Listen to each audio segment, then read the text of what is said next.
Oh, ano nangyari sa'yo? Ba't malungkot ka ata? Paring Alang kasi. Oh, paano si paring Alan mo?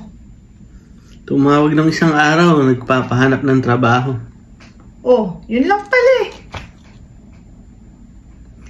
Ang gusto ng trabaho, yung palakad-lakad lang daw. Oh, nahanapan mo ba? Oo, binigay ko yung number ng dati kong trabaho.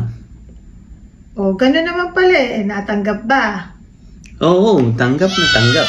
Oh, ayos pala eh. Dapat masaya ka. Biruin mo. Nakatulong ka.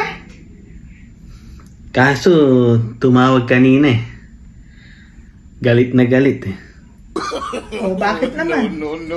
Eh, ba't hindi ko daw sinabi na ang trabaho pala eh. Naglalako ng aparador.